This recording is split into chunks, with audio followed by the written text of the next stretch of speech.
हमारा सारा कार्य परिवेश शासन द्वारा आवंटित भूमि पर किया गया है। अब कुछ कतिपय कुछ लोग कलेक्टर इंदौर की सहायता लेकर के उनको ट्राई कर रहे हैं कि उनको हमारी जमीन पे घुसने की ट्राई कर रहे हैं। जो समाज की जगह है वो हम किसी को नहीं देंगे। अगर मेरे को किसी और ने लीज पे जगह दी है वो मेरे को अधिकार ही नहीं है मैं किसी और को दूं। इवन कलेक्टर इंदौर को भी अधिकार नहीं है वो जमीन किसी और को देने का। कलेक्टर इंदौर की घर की भूमि नहीं है, कलेक्टर इंदौर की घर की भूमि नहीं है। जब आपने हमें लीज में दे दी, किराया हमसे जमा करा लिया, तो हमारी भूमि पर कलेक्टर इंदौर जबरन कब्जा कैसे करा रहा है और हम कब्जा नहीं कराने देंगे।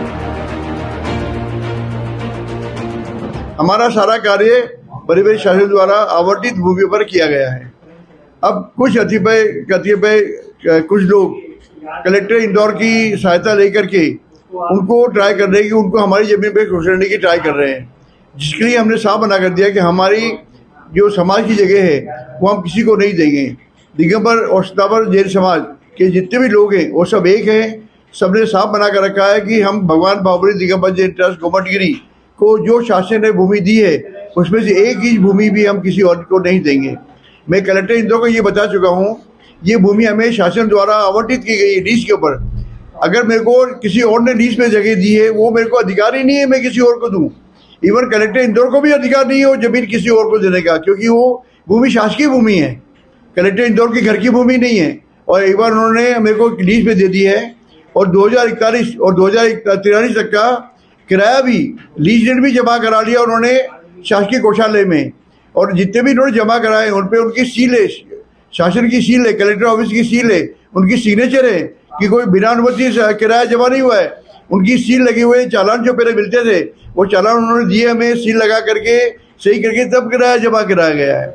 जब आपने हमें लीज में दे दी, किराया हमसे जमा करा लिया, तो हमारी भूमि पर कलेक्टर इंदौर जबरन कब्जा कैसे करा रहा है और हम कब्जा नहीं कराने देंगे। मध्य प्रदेश हाईकोर्ट के अंदर केस लगा रखा था।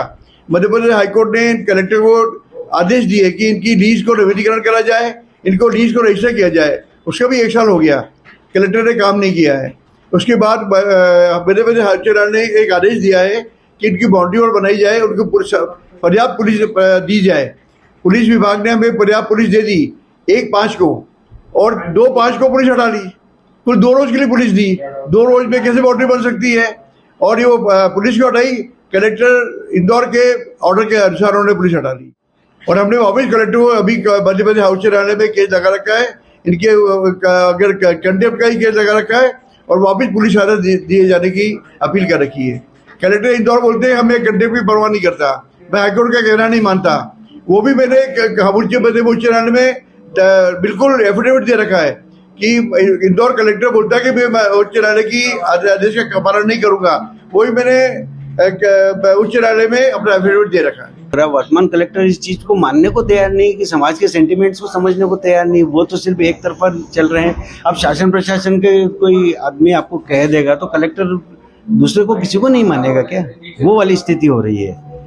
कलेक्टर खुद समझते हैं ना, रेवेन्यू रिकॉर्ड उनके पास भी तो है ना, उनके पास क्या रिकॉर्ड है वो नहीं समझते हैं क्या? उनको सब मालूम है, लेकिन फिर भी आप ऐसा कर रहे हो तो जैन समाज को अब नहीं चलेगा। अब समाज पूरा एकजुट है और भरपूर इसका विरोध करेंगे, चाहे वो ये कलेक्टर, वर्तमान कलेक्टर हो या आने वाला कोई भी हो, लेकिन अब ऐसा नहीं चलेगा। हमारी बात अब नहीं मानी गई तो पहले तो हम अहिंसक है, शांति प्रिय है, बिल्कुल वैसे चलेंगे, लेकिन आंदोलन की रूपरेखा एक तय करेंगे और इस कदर आंदोलन की रूपरेखा तय करेंगे कि शासन को बाद में मजबूर हो गए पछताना न पड़े।